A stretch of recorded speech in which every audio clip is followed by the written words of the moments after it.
Dans l'affaire qui va suivre, vous allez découvrir l'histoire tragique de Léa, tuée par un adolescent âgé de seulement 14 ans. Un crime gratuit et inexplicable qui brisera à jamais une famille du nord de la France. On est quand même dans quelque chose de rare, d'un événement rare qui se rencontre peu. J'allais dire peut-être encore du champ de l'impensable. On pense qu'on est dans un village, que c'est tranquille, il ne peut rien nous arriver. Et moi, je ne savais pas non plus que à mon domicile, j'accueillais un meurtrier. Ça, moi, je ne savais pas, ça.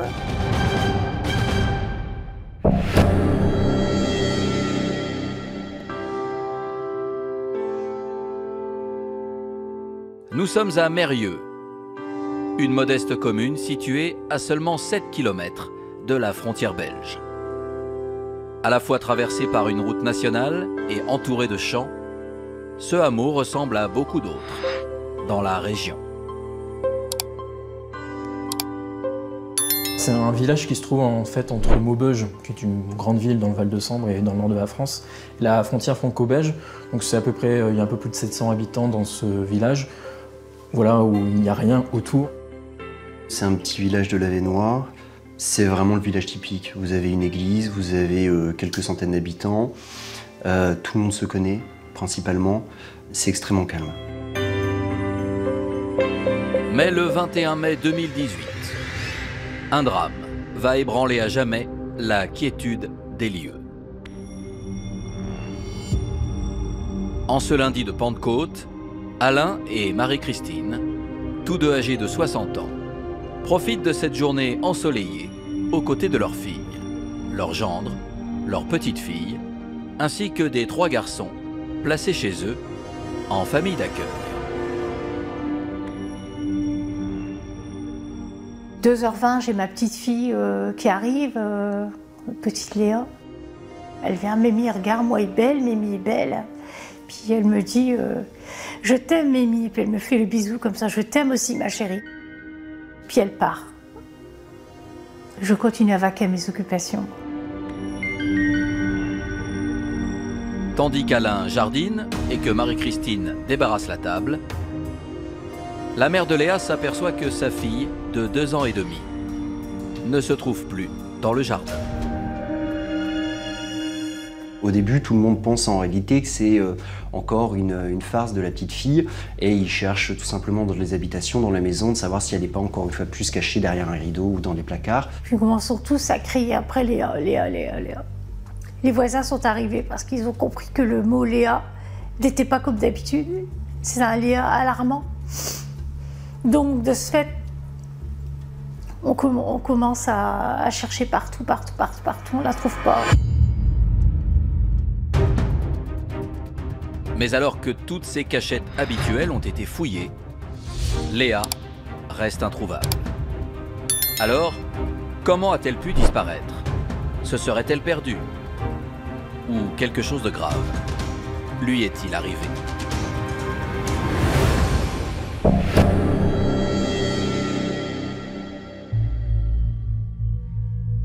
La situation devient très préoccupante. Les parents et les grands-parents de Léa courent aux 4 coins de la propriété. Même les garçons hébergés par Alain et Marie-Christine se prêtent aux recherches. Et l'un d'eux va proposer à la grand-mère de vérifier si Léa ne se trouve pas au fond du terrain, là où un ruisseau borde la maison. Un ado que j'accueillais, qui faisait partie de notre vie, dit « Attends, Nanou, je vais aller voir en bas ». Je dis « Mais non, c'est pas possible ». Je dis « Léa ne descend jamais seule là-bas, elle n'y va jamais ». L'adolescent décide tout de même d'y aller. C'est alors que ces hurlements alertent la famille de Léa. Je descends immédiatement avec ma fille, mon beau garçon. Bien sûr, on a dû tout forcer pour pouvoir accéder à la rivière, qui est en contrebas. Et malheureusement, j'ai ramassé ma petite fille. C'était plus une petite fille que j'ai ramassée, c'est un pantin entièrement nu. C'était une horreur. Donc j'ai ramassé ma petite fille dans l'eau, je l'ai passée à sa maman, qui l'a ensuite passée à son papa. Et dès qu'on est remonté en haut du terrain, on a essayé de faire les premiers secours. Et lorsque j'ai vu ma petite fille remonter dans les bras de son papa, j'ai constaté que les bras et les jambes étaient ballants, les yeux retournés et la bouche ouverte, et les lèvres un petit peu violacées. Là, j'ai paniqué. Contactés par la famille, les pompiers débarquent sur place. Mais après plus d'1 heure d'intervention, ils annoncent finalement le décès de la petite Léa. Également prévenus, les gendarmes de Bavay, une commune située à 15 km, inspectent à leur tour le lieu de la découverte du corps. Différents habits de la petite Léa sont éparpillés un petit peu partout. On doit être à peu près sur une dizaine de mètres au niveau du ruisseau. Le short qui a été lancé dans un arbre à 2,20 m. L'une des bottes de la petite Léa qui a suivi le courant du ruisseau et qui se retrouve à peu près à quelques mètres de là. Et ils retrouvent aussi une binette. Pour les gendarmes, la thèse de l'accident est complètement improbable. Et ils sont face finalement à un meurtre d'une petite fille de 2 ans et demi. Une enfant choyée qui vivait dans la maison voisine aux côtés de ses parents et de sa grande sœur, âgée de 8 ans. Léa est une petite fille agréable, qui avait la joie de vivre, qui aimait sa sœur, ses parents, qui nous adorait. Alors son dada, c'est lorsque je prenais mon tracteur pour faire mes pelouses, sa première chose, attends papy, j'arrive, je mets mes bottes, j'arrive avec toi, je vais sur le tracteur. Et chaque fois que je sortais le tracteur, ma petite fille venait tondre les pelouses avec moi, elle se plaisait, elle était heureuse, elle avait la joie de vivre.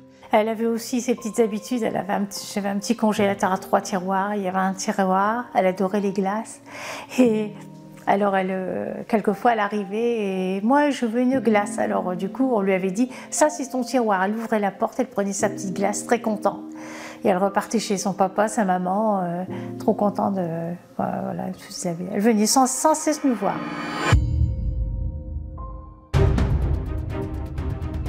Mais alors, qui a bien pu commettre ce crime épouvantable?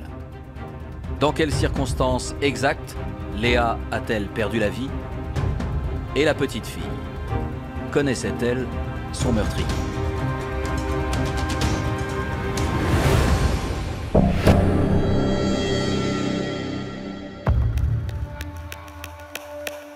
Dans l'espoir de reconstituer le scénario du meurtre, les gendarmes de Bavay relèvent un certain nombre d'éléments et d'indices aux abords du ruisseau.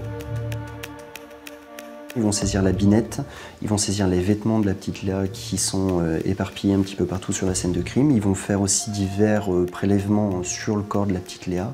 Tout ça va partir immédiatement en analyse ADN pour voir s'il y a des empreintes, si on retrouve des traces ADN. Tandis que les enquêteurs quadrillent les lieux, les grands-parents de Léa réalisent qu'un autre enfant manque à l'appel. Il s'agit de Fabien, un adolescent de 14 ans, placé chez eux, en famille d'accueil. Dès qu'il a vu qu'on a retrouvé Léa, il a fugué tout de suite, immédiatement. La gendarmerie lança un appel à témoins pour retrouver cet adolescent qui avait fugué en tant que témoin, parce que c'était le dernier à avoir vu Léa. Vous avez des militaires, vous avez des chiens, vous avez un hélicoptère. Vous avez vraiment un système extrêmement important qui est mis en place. On sait qu'il est parti par les champs parce qu'on a l'une des voisines qui l'a vu au bout de son jardin. Elle a vu l'adolescent courir. En parallèle de ces investigations, les gendarmes interrogent Alain et Marie-Christine sur le profil du jeune fugitif. Un adolescent installé chez eux depuis 3 ans et qui, dès le départ, a été une source d'angoisse. Au bout de 15 jours, on s'est aperçu qu'il avait un comportement qui n'était pas normal, qui a mis le feu à la maison, qu'il a ouvert les robinets de gaz la nuit, qui se levait la nuit, qui prenait nos portables. On a alerté tout ça. Qu'il avait fugué une fois aussi, donc ça qui nous a été ramené par la police de Maubeuge. Beaucoup de problèmes concernant cet enfant, comportement anormal, violent surtout avec tout le monde, mon épouse.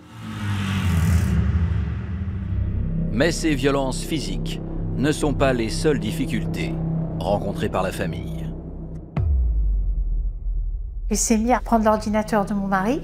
Il a enlevé tous les codes, il n'y a pas de souci, il était très très doué là-dessus. Et il visionnait sans arrêt des films pornographiques. Et un soir, un enfant que j'accueillais, j'ai entendu le mot « laisse-moi, laisse-moi, j'ai froid, remets-moi la... » Si j'étais pas arrivée juste à temps, il aurait commis encore un acte, je pense qu'il était sur le point de violer, c'est clair.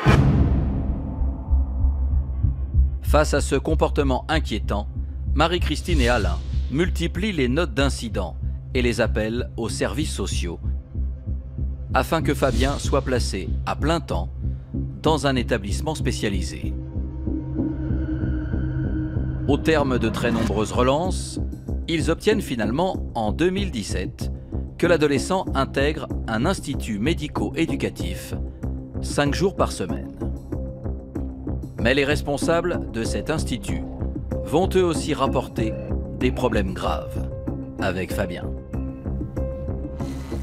Il est allé une fois à la piscine, il a omnubilé pendant des heures entières sur une maman qui déshabillait une petite fille bébé à la piscine. Il a resté des heures et c'est un éducateur qui, au bout d'un moment, qui lui a dit « mais il faut pas que tu restes là, c'est pas bien ce que tu fais ». Ah mais lui il a répondu « mais c'est pas bien, elle est en train de déshabiller sa petite fille toute nue, c'est pas beau ».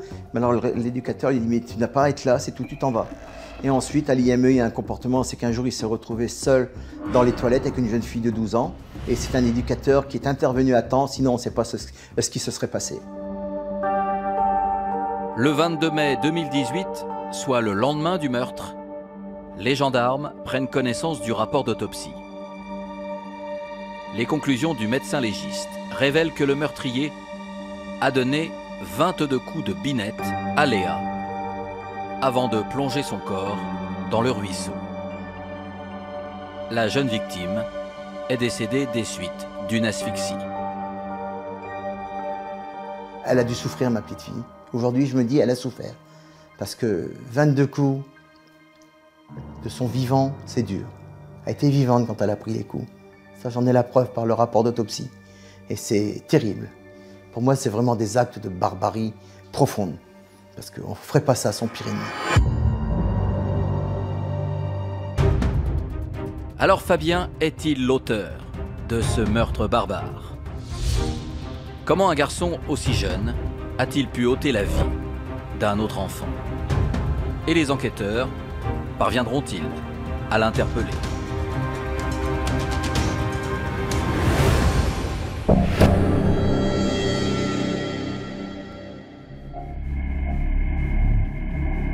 Malgré tous les moyens déployés par les gendarmes, Fabien reste introuvable. C'est finalement un avis de recherche posté sur les réseaux sociaux qui va aiguiller les enquêteurs vers la Belgique.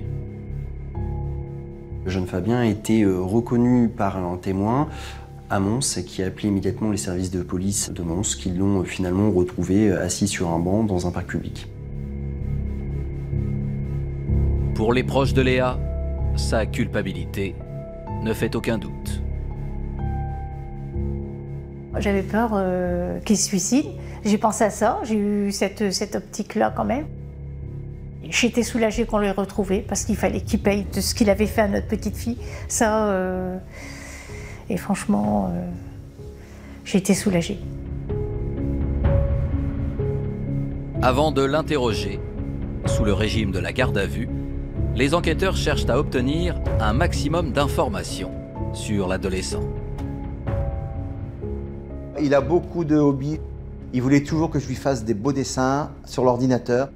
Ça, et puis les jeux électroniques. Ça, c'était son dada, plus la télévision. C'était les seuls hobbies. Mais dès qu'il voulait être au calme, il faisait un dessin sur la table. À 14 ans, Fabien a déjà été placé dans 3 familles d'accueil. La toute première fois, il avait seulement 22 mois. Ses parents ne pouvaient pas s'occuper de lui. On a sa mère qui a subi un accident très jeune d'ailleurs de la circulation, qui n'est plus en capacité physique de pouvoir s'en occuper. Il y a des problèmes de prise en charge en réalité au niveau de Fabien et le père venait reprendre le travail, donc ça devenait extrêmement compliqué de pouvoir garder l'enfant. Et lui, le problème, c'est que comme il a été placé très tôt, mais c'est vrai qu'il ne recevait pas beaucoup d'amour de ses parents. Des parents un peu froids quand même, pas très proches de lui.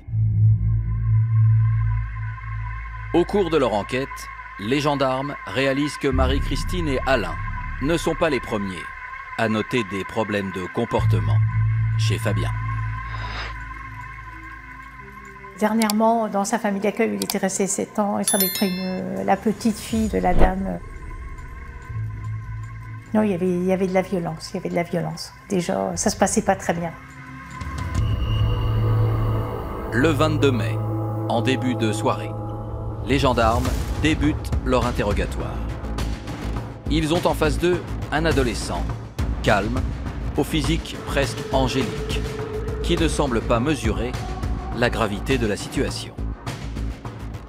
Lors de cette première audition, Fabien indique aux enquêteurs qu'il était dans le jardin, que la petite Léa l'a suivi, qu'il voulait aller au ruisseau, que cette dernière s'est déshabillée toute seule, qu'elle a glissé dans le ruisseau, qu'elle a plongé, qu'il a voulu la rattraper, qu'elle est décédée.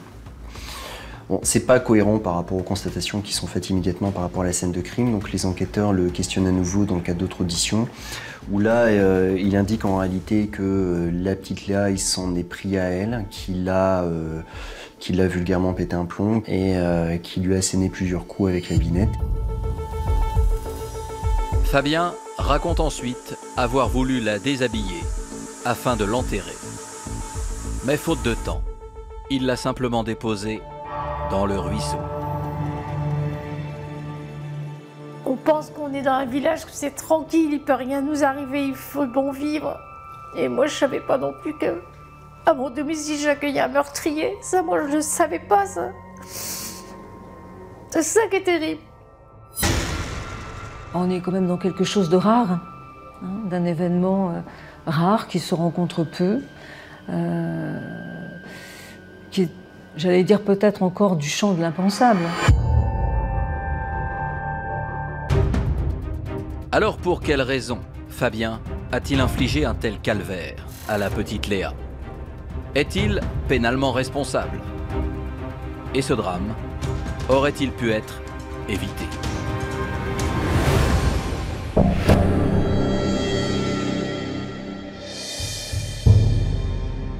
Tandis que l'affaire, et notamment l'âge du meurtrier, font les gros titres de la presse, Fabien est expertisé par une batterie de psychologues. Parmi eux, Christine Delcourt.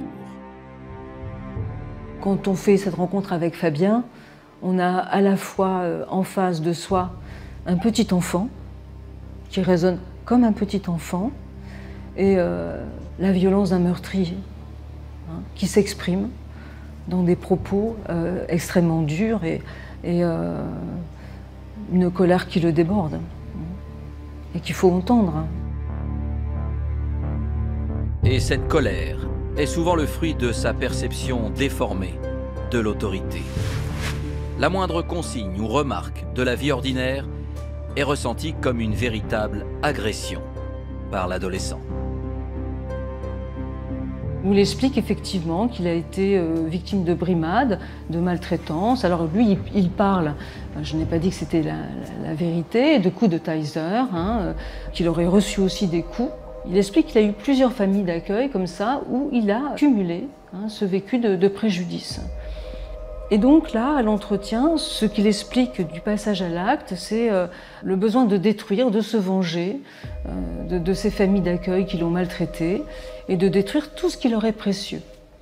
Alors, Fabien est quelqu'un qui a repéré ce qui est précieux pour les familles d'accueil, qui peuvent être au même titre des êtres humains, hein, alors des poules, des enfants, mais aussi des objets, des téléphones portables, tout ça étant mis sur le même plan. Selon les experts, l'adolescent souffre de troubles psychiques et autistiques. Si ces pathologies altèrent son rapport avec la réalité, il reste tout de même pénalement responsable. On parle de troubles du spectre, et le dénominateur commun, ce sont des troubles de la fonction émotionnelle, des troubles du langage, une incapacité à être empathique avec l'autre, à lire les émotions de l'autre. Les experts affirment également que son état n'était pas compatible avec son placement en famille d'accueil et qu'il aurait dû être pris en charge à plein temps dans un centre médico-éducatif. Une décision que Marie-Christine et Alain ne cessaient de réclamer depuis des années. On se rend compte que les services sociaux ont des difficultés à réagir au signalement des grands-parents et les grands-parents se posent des questions. Je suis étonnée effectivement de ce dysfonctionnement en tous les cas. Je ne comprends pas cette absence de repérage, mais y compris dans l'institution, comme dans l'aide sociale à l'enfance, alors qu'ils avaient été interpellés. Peut-être qu'on aurait pu éviter effectivement ce passage à l'acte. Pour les proches de la victime, Léa serait encore en vie si les services sociaux les avaient écoutés. Ça ne serait pas arrivé, parce qu'on ne met pas un enfant avec des problèmes psychiatriques dans une famille d'accueil.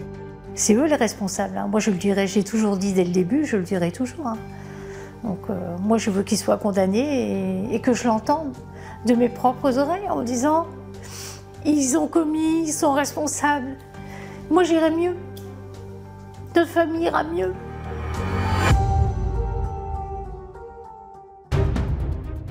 Mais pour l'heure, seul Fabien est attendu dans le box des accusés.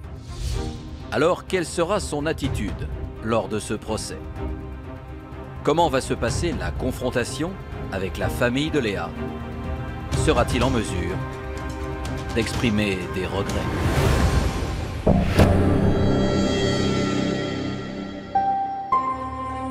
Le 13 juin 2019, presque un an après le drame, le procès de Fabien s'ouvre devant le tribunal pour enfants d'Avesnes-sur-Helpe. L'adolescent risque 12 ans de prison pour meurtre d'un mineur de moins de 15 ans. En raison de l'âge de l'accusé, l'audience se tient à huis clos. On espère qu'il va y avoir une condamnation très très sévère. Et c'était le seul souhait qu'on avait, parce que nous aujourd'hui nous sommes enfermés à perpétuité de ne plus avoir notre petite Léa. Elle nous manque tous les jours. Au tribunal, on a les grands-parents qui ont une photo de la petite Léa, ils se raccrochent auprès de cette photo et vous avez la maman qui, elle, se raccroche au doudou de Léa. Qu'elle quitte jamais d'ailleurs, elle ne l'a jamais quittée. Et puis ça va être la première confrontation depuis le crime entre la famille et le jeune Fabien. Et on ignore le comportement qu'il va d'ailleurs adopter lors de l'audience. Désormais âgé de 15 ans, Fabien arrive stoïque dans la salle d'audience. Il n'a plus la même allure physique. Il s'est laissé pousser les cheveux alors qu'il avait les cheveux courts lorsqu'il était encore dans la famille d'accueil. Revoir cet adolescent qu'ils ont hébergé et qui leur a pris ce qu'ils avaient de plus cher au monde est une véritable épreuve pour les grands-parents de Léa. Je suis très en colère, j'ai envie de lui sauter dessus, vous savez, voilà, c'est la... J'ai envie de lui dire, de le secouer en disant pourquoi t'as fait ça. Moi, je ressens de la colère, c'est infini. Il m'a gâché ma vie, il m'a gâché ma vie.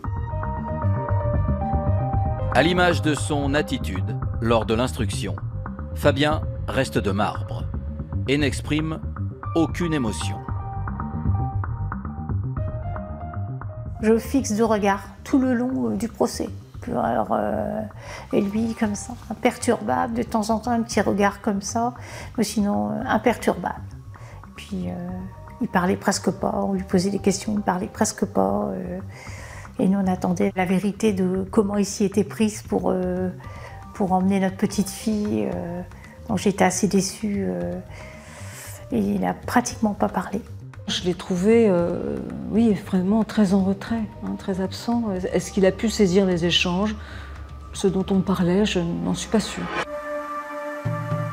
Le 14 juin, après une seule journée de débat et de nombreuses questions laissées en suspens, le tribunal rend sa décision. Le verdict du tribunal est de 8 ans d'emprisonnement et de 10 ans de suivi socio-judiciaire, avec des obligations de soins et bien évidemment d'interdiction de rentrer en contact avec les victimes et à défaut 3 ans d'emprisonnement. C'est honteux. On sait très bien ce qu'il a fait. Ouais, c'est très bien ce qu'il a fait. Il méritait beaucoup plus, mais malheureusement, c'est pas moi qui décide. À l'issue de ce verdict, Fabien et son avocat décident de faire appel. Et 5 mois plus tard, une nouvelle audience se tient au tribunal de Douai. Un procès qui va simplement se démarquer du premier par l'absence de l'accusé. Il n'était pas présent ce jour-là, il était par visioconférence. Et du coup, la juge, elle lui explique, elle dit, ben voilà, elle dit, on va rendre le verdict. Et ça, je n'oublierai jamais ce qu'il a dit. La juge, elle lui a dit comme ça, ben finalement, tu fais 8 ans de prison et tu feras pas 13 ans. Alors, ah, donc je fais que 8 ans. Ah, bah ça va, ok, il a fait. Vous vous rendez pas compte? Bon, on est déçus. On s'effondre avec mon épouse au tribunal de Douai. On est effondrés. La même peine pour ce qu'il a fait à Léa, c'est pas possible. On réalise toujours pas.